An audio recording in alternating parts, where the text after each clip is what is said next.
はい、始まりました。今回は続きですね。前回の動画の続きになります。はい。何でしたっけ、機械兵団の進軍の、多色カード前回やったんで、気になったら止まるシリーズになります。はい。はい、見てくんで、上から順番に。はい。はい。逃走者候補ですね。逃走者候補で見ていきます。はい。はい。で、白からまずいきます。両面カードになりますね。両面カードからの続きになります。はい。エリシュノー。はい。まあいいかっていう感じですね。僕の中では。確かにね、これね、まずこのホームカンシリーズ。はい。裏面が英雄譚っていうシリーズ。はい、もう微妙ですね、そうして悠長すぎる。めっちゃ時間かかるじゃないですか。全部使えると。このホームカンシリーズ基本的には、はい、構築用。構築用ですよね。うん。だからちょっと一回ホームカンは忘れましょう。はい、で次いきます。ヘリオット。はい。後期の夜明けヘリオット。こいつ気になりました？こいつはだってまあちょっと特殊な能力持ってるんで。一応紹介しておきましょうか、じゃあ。はい、で白4マーで44で。場合に出たとき、墓地にある神かエンチャントを手札に戻すと。うん、で、3マナ、フイアクシャー1で4で、変身させますと。はい。特に変身の条件はないですよと。はい。で、俊足を持ってるカードに捉えられて、対戦相手にドローしたカード1枚につき1番少なくなると。だから基本的には構えてろってことですよね。なるほど。青潮だから。うん。で相手が相手のターンで、少なくとも1コストは下がるじゃないですか。確かに。絶対に。そう、絶対1コスト下がる。確かに。はい。で、そういう意味で言うと単純に打ち消しが大体1マナになると。はいはいはいはい。っていうのもあるし、はいはいはい。単純に相手がねビッグなムーブしてきたら、はい、こっちもビッグなムーブで返せると。何でも俊足なんで。あれでもこれよく考えたら今ちょっとふと気づいたんですけど、今話してる途中気づいたんですけど、これ青白のよくある1コス軽減のコンボ全部いけるんじゃないですか。大体いけるね。あれこれ逃走者があるじゃないですか。そりゃそうでしょ。そりゃそうなのよ。これだってこれだからコマインスタントでいくらでも唱えられるのよ。いやコマとね、できるよ。1コス軽減になってるから、そうループするやつ、これそのカードじゃないですか。それ全然いけます。じゃあめちゃめちゃ逃走者カードでした。いくらでも未来コマしてくださいっていう。でね、未来よっちでしたっけ？そうね。とコマのコンボねいけるじゃないですかこれ。しかも俊足で俊足でいけるんですよ。決まるんですよ。これやばくないですか？これ意外とこれ逃走者級じゃないですか。気づかなかった俺今まで。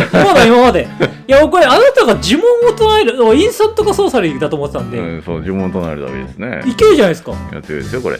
これじゃあこれ逃走者カードなんだ。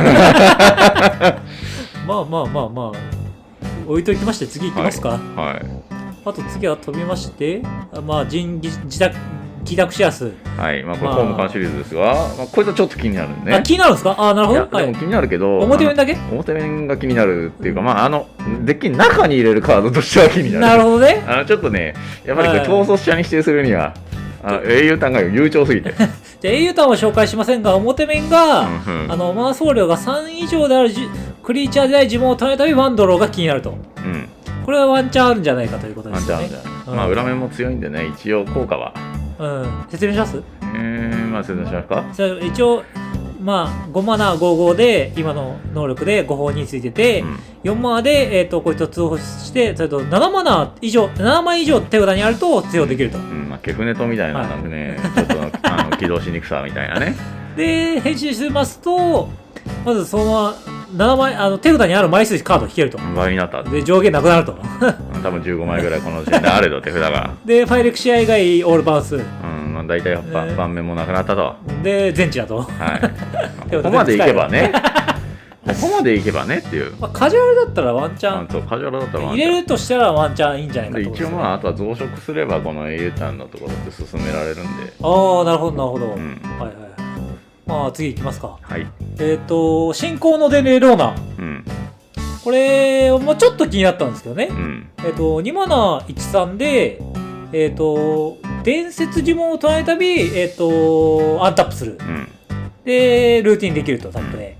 で、黒5マナで変身できて、5 55トランプルで発生源1つがこいつにダメージを与えるたび、その発生源のコントローラーは自分の手札をランダムに選んで追放して、それが土地カードなら戦場に出していい。それじゃなかったら、マナコストを支払うのことが捉えてる。合ってますよね。大丈夫ですか、で、まあ、何が気になったかっていうと、一応変身できるんじゃないかと。変身して。だから表面しか見てないってことですね。そうです、表面しか見てないです。青黒っていう、これ、ってことですよね。で裏面は多分どうでもよかったんじゃないか僕の予想だと。表面だけ気になったと。そうです。まあ、変身して、ね、トークンかなんか出してっていうことで、トークンかなんか出して変身すれば、ぴょんぴょんすれば、全部ドロー消えると。全部ドローできると。だからつまりこれは楽の怪物だと。そうです。はい。で、モックスアンバーかモックスオパールをぴょんぴょんすれば、はい。無限マナー、無限ドローになって、はい。たさめにできると。はい。以上でございますという話ですね。まあ、よくある。青黒でなんかそれ系のなんかやつ毎回よく出てきますよね。もう定番の戦術化しちゃってる。青黒好きな人は多分これやられるんでしょうね。まあ次は王国の未亡人アヤラ。これ気にならなかったんで割愛させていただきますので。スルーですね。はい。気にならないやつ結構いるんですよね。あとシオルレット。こいつもね統率者級では決してないっていう。これ気にならなかったんで割愛させていただきますということで。スタンダードで使ってください。原初の征服者エターリ、これは気になったんで気になりますね。こいつね、だいぶいいっすよね。こいつはね、パーティーゲームが始まりますよね。7マナー77で、トランプルだと。で倍に出たとき、各プレイヤー全員ですね、土地内カードがめくれるまで追放してって、1枚ずつ追放してって、あなたはこれに追放された土地内カードをその中から選んで、マナコストを選んで、全部と選べるってことですよね。めくれたカード。で、それを踏み出していいと。で、緑、ファイレクシャー1と9、合計10マナで変身させる。これ変身させた後は大変なんですよね。変身させると大変なんですよ、これ。これがね、なんで後輩鋼になるという。嘘でしょ。これはどう思いますか？いやー、ネタワークでしょ。そう思いますか、本当に。思いますよ。これ結構ね、これいいコンボを今発見したんですけど、さっき。そうなんですか。はい。これハトバケンシトラで、ライバル全員の吹き飛ばして全部止められるんですよ。どうですかね。はい。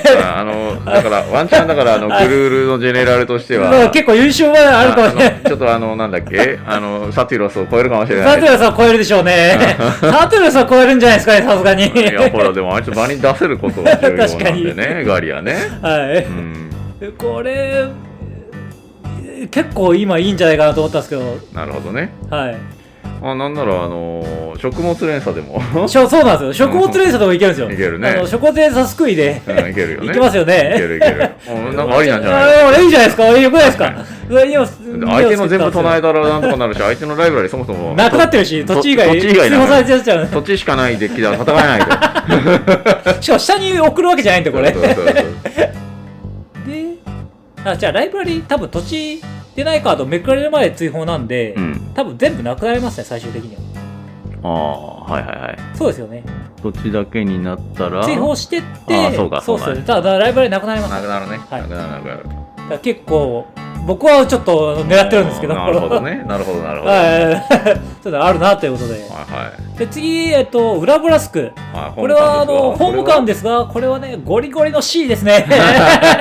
いやこれゴリゴリのソリティアじゃねえかよ。ソリティア C ですね。そう。ゴリゴリ C の大体そう C の枠って1、2枚あるんですけど、そのまま一応1枚だと思ってまして。なるほど。説明してください。まあ4マナで44の先制だと。でインスタント化ソーサリーを唱えるたび1点飛ばせると。でビルギだと。でビルギじゃないですよこれ。ビルギじゃない。これビルギじゃないんですよ。インスタント化ソーサリーじゃなきゃ1マナ出ないんで。なるほど。0マナファクト出しても1マナ出ない。なるほど、ちょっと違うんですね。でインスタント化ソーサリーを3回以上唱えてると追放できると。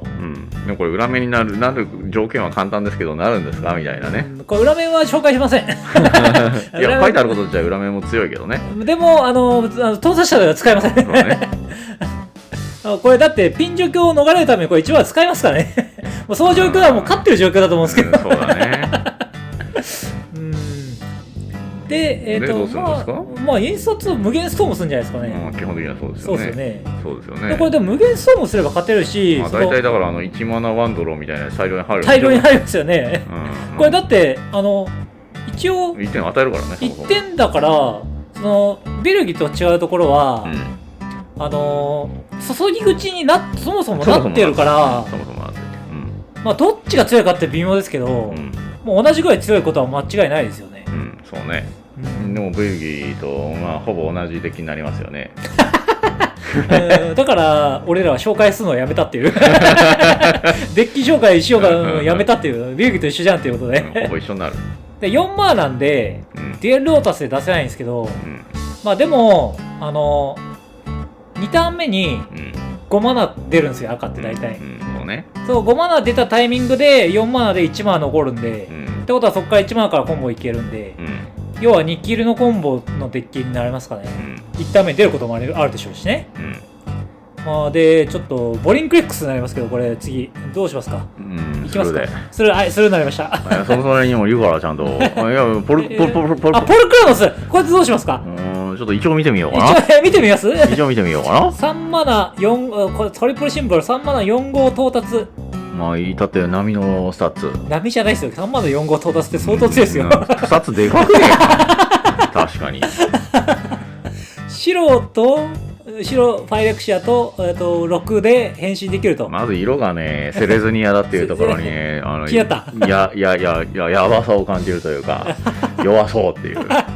裏面がポルクラノスです。はい。66到達反コン、なんだそれ。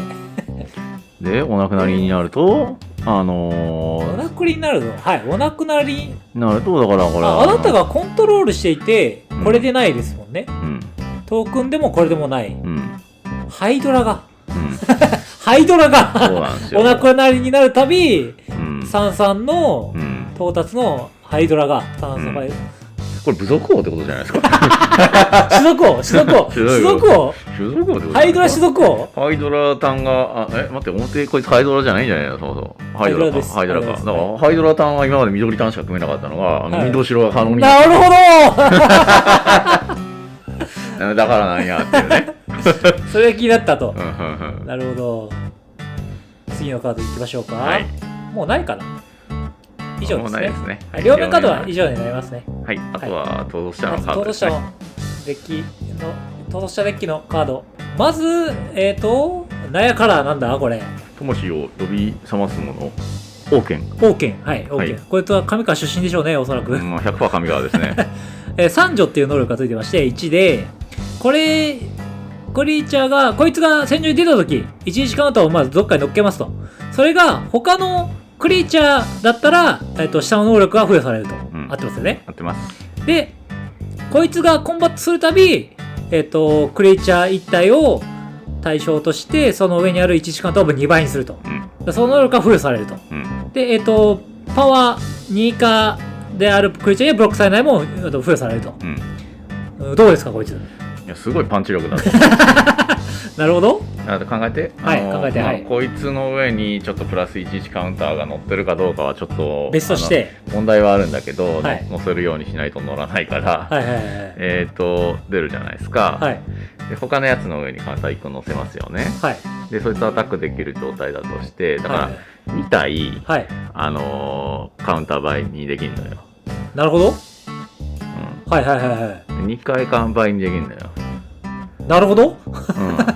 だから同じやつをターゲットにして4倍にする。なるほど。でももうとりあえず1体で殴ってくんですね。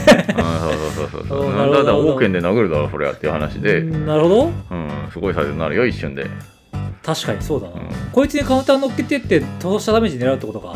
だと思うけどシンプルに考えたら。まあそうなんでしょうね。ワンパンだよワンパン。じゃあ次いきますか。はい。オールドフのオレスコスの破滅。ブリマーズ。ブリマーズですね。ブリマーズ。はい。4マナ、34。ファイレクシャンクリーチャーやアーティファクトクリーチャーである呪文を唱える旅。バイオ X。なんだそれと。各終了ステップ時に、ファイレクシャンが死亡してたら増殖を行う。だからその、はい。培養されてる X が増えるんだけど、サイズ上がるだけなんです。培養は増殖するんですよ、これ。増殖でしょ。培養って増殖するんですよ。培養の上にカウンター乗ってるじゃん。そうなんでしたっけ。そうか。培養 X で X のカウンター乗った状態で。そっか、そういうことか。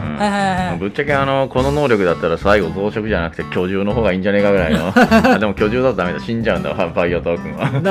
そうですもんね。そう。これ、ちょっと。どうですか。いけますか。だいぶ難しそうなんだけど。逃走者デッキの顔なんで、顔っていうか、逃走者デッキの表紙じゃないですか。だから、そんなに強くはないですよね、そもそも。要検討です。要検討、はい、白黒頑張ってください。白黒の専門家でも要検討だと。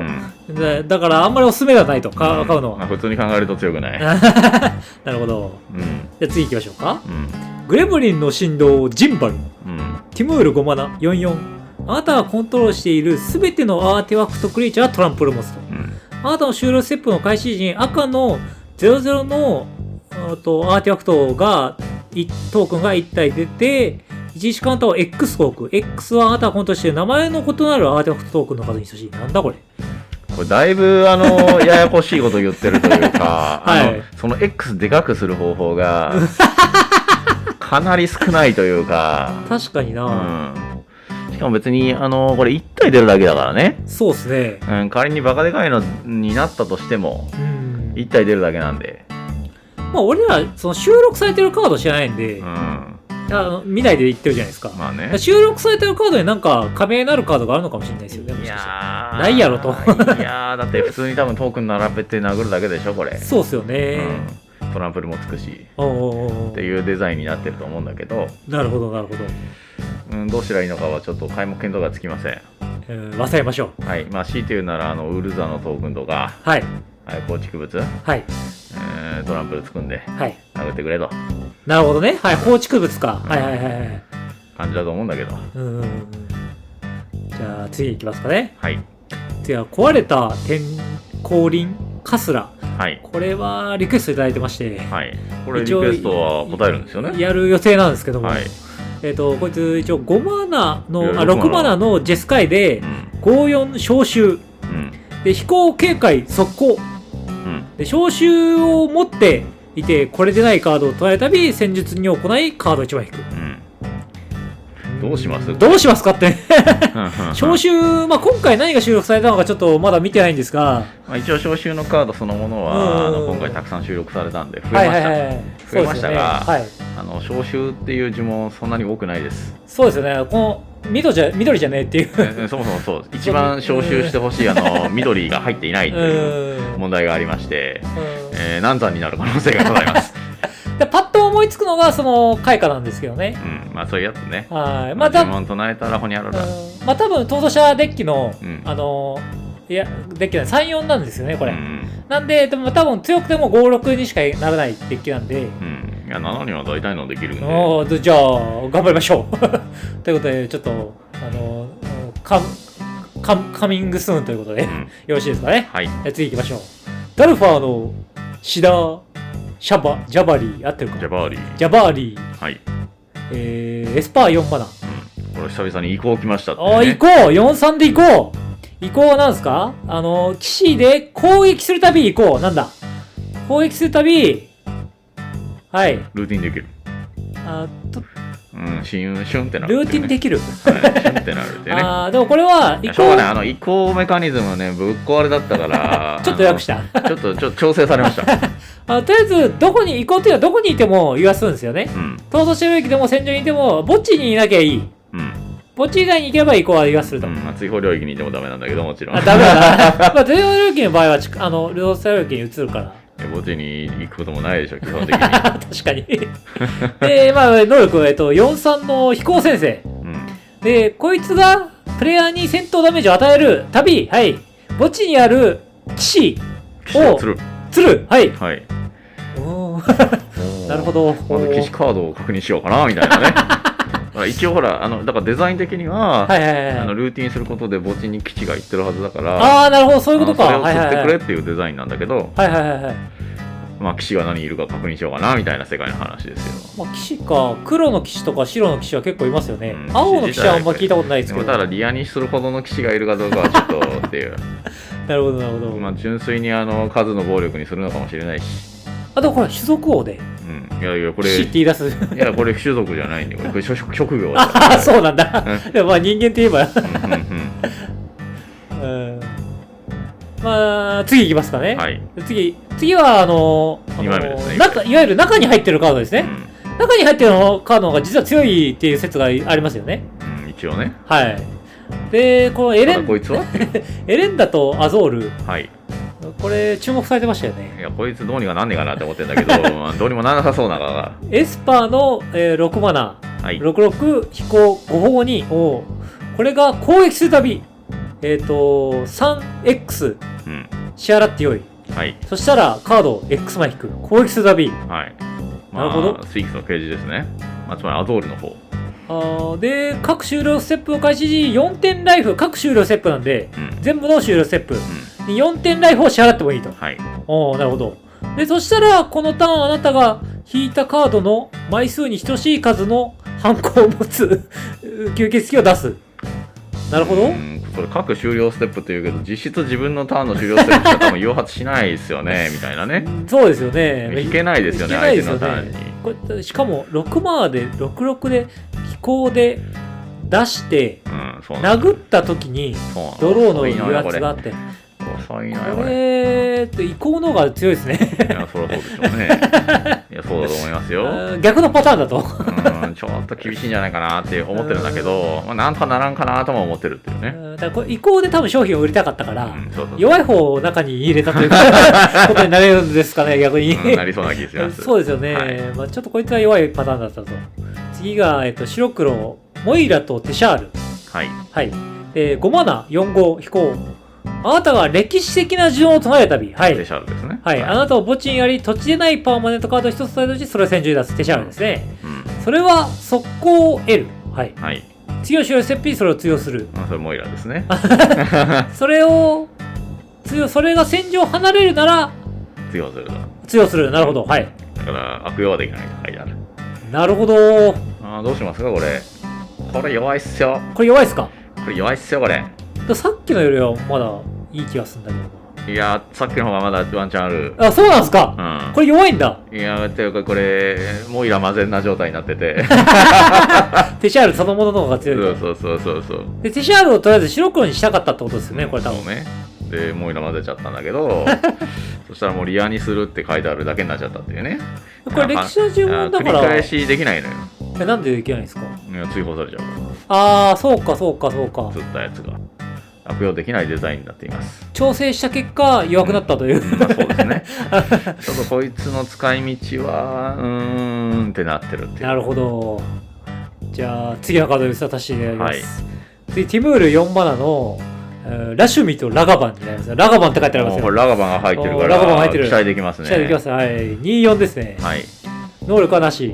あなたの各ターンのうち一つ目の呪文を唱えるたび、対戦相手1人を対象として、そのプレイヤーのライブラリの一番上にあるカードを追放して宝物1個踏んでそのカードをマーコスを踏み倒して唱える。合ってる？違う。じゃあそれはあなたはコントロールしてアーティファクトの数より少ないなら踏み倒していいと、いうことで唱えていいと。踏み倒せなかったとしても唱えては良いと。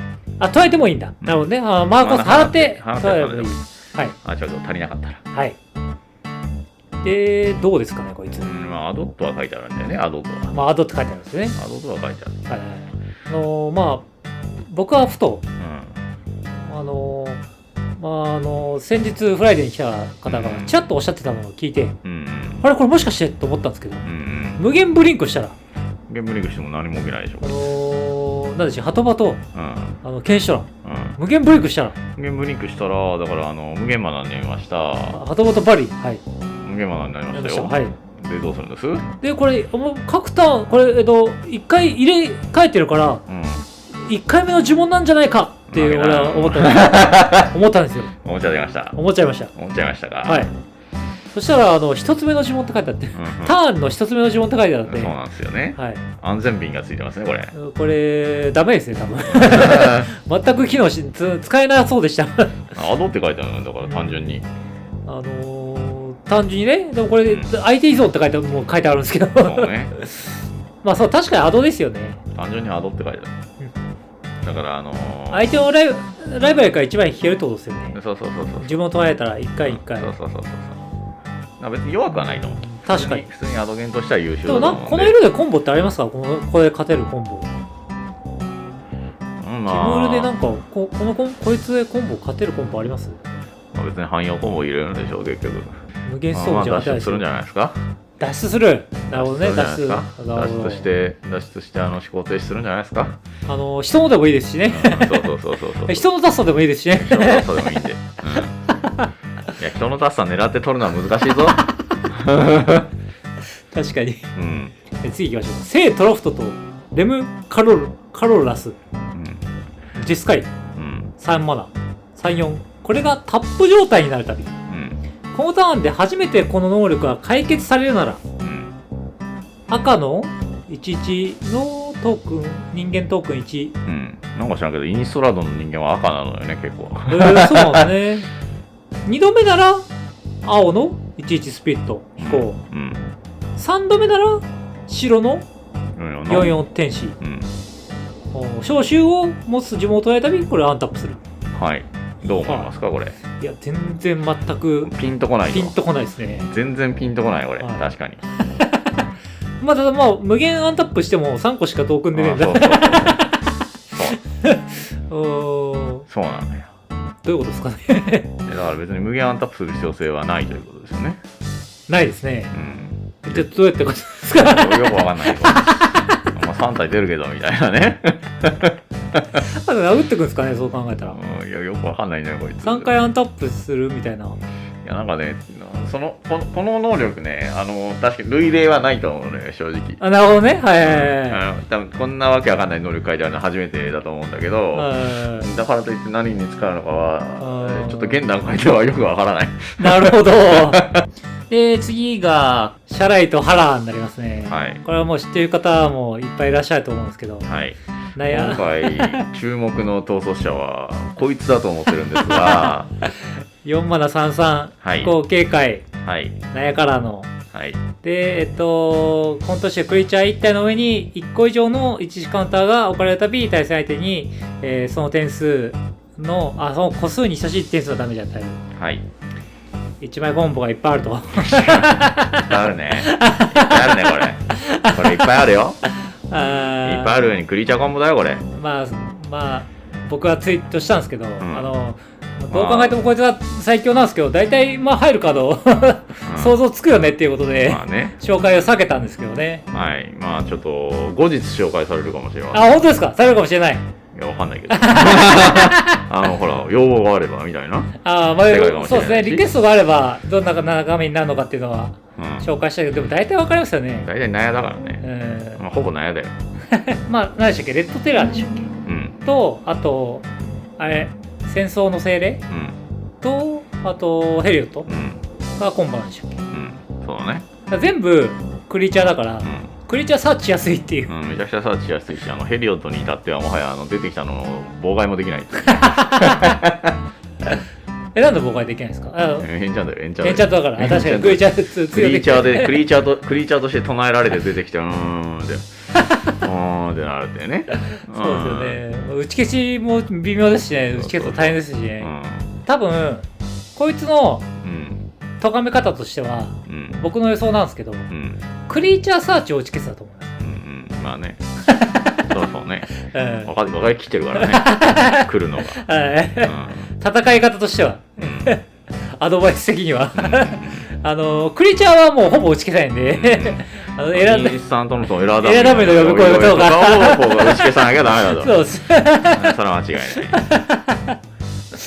どうせでそんなに長い試合をするつもりはないってことですよね。レンジのカードじゃないんで、なんかその打ち消された時にめっちゃ弱いなと思って気はするんですけど、まあ打ち消されないようにしてからそれをするんでしょうね。で次がゴロゴロとサトル。はい、こいつらはプレリリースキットのものです。そうですよね。プレリリースキットの中にランダムで入ってるやつです。しかもなんかプレリリは使えないっていう。まあゴロゴロサトルはグリクシスサンマーの34。はい。で場に出てあなたがコントロールしている1体以上のクリーチャーが戦闘ダメージを与えるたび、それがこのターンに出てたら飛行を持つ55のドラゴンを出すと。合ってますか？はい、合ってます。で2マナで速攻 L。はい。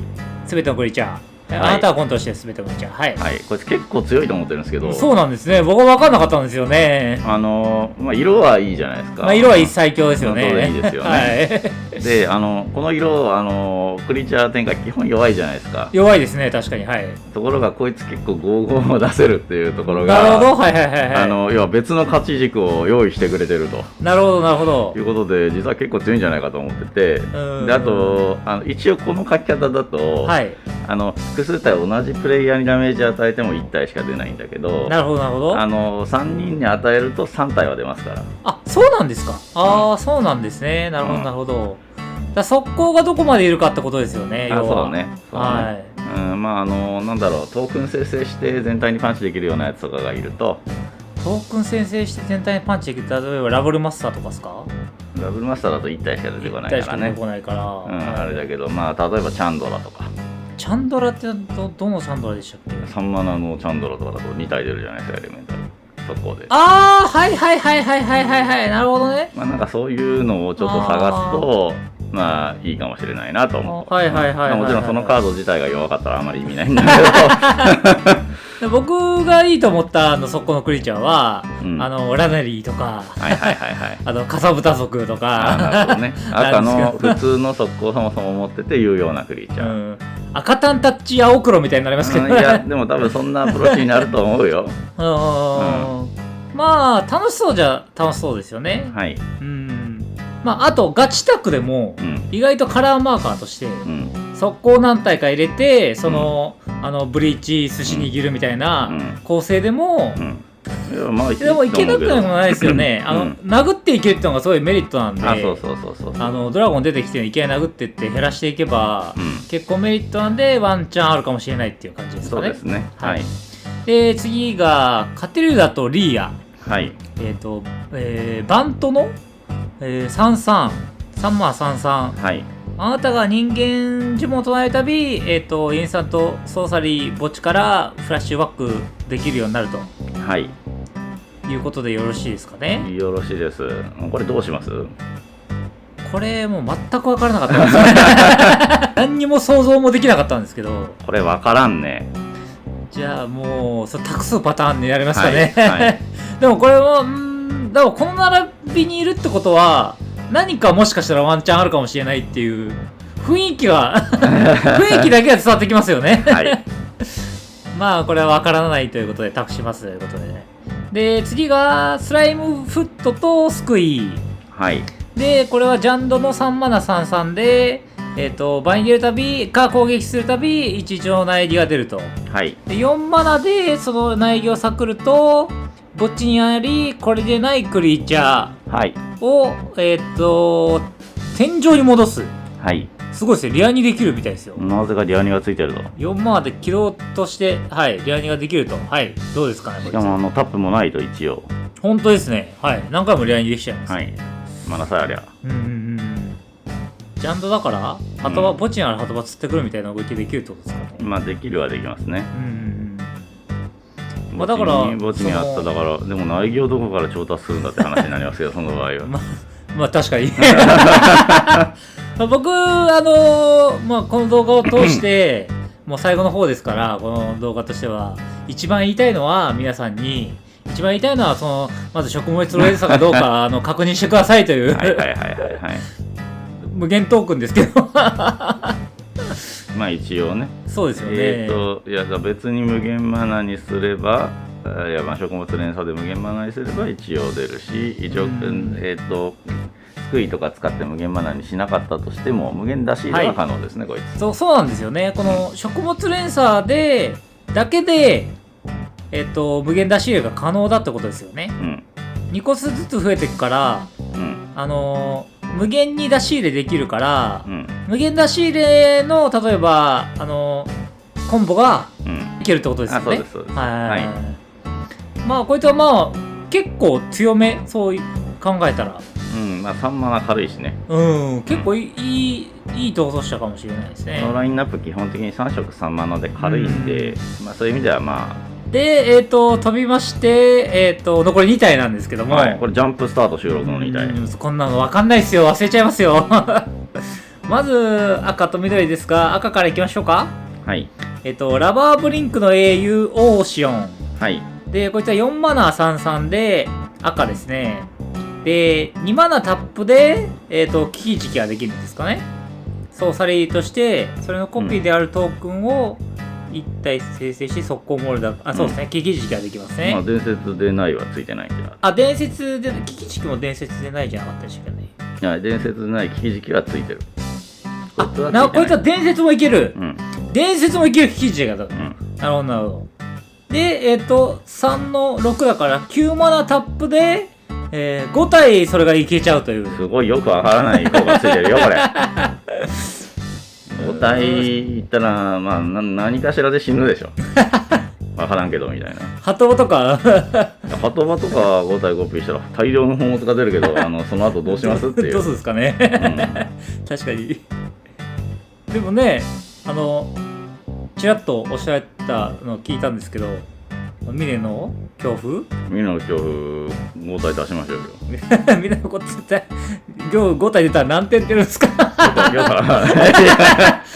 ともと1体いるっていうことだから、まあそうですよね。1体あたりだから6回誘発するんでしょ。そうですね。わけわかんない。それでしかも全部4体は速攻だから。でも場に出た時のダメージ死ぬと思うんだけど。1枚コンボですよ、このデッキ。でも待ってください。9マナですから。9マナの1枚コンボですよ。まあ、こいつはそんなとこですかね。はい。で、残り最後の1枚は、緑の、6マナの6-5の、ごめんなさい、緑で、それは言ってましたね。スラークと殺し詰めになってまして、6マナ6-5トランプルで、こいつ、あなたがコントロールしていて、すべてのクリーチャーはトランプルを持つと。はい。で、トランプルでもこれでもないクリーチャー1体が、あなたのコントロール下で戦場でたび11カウンターを置くと。で、それは速攻を得ると。はい。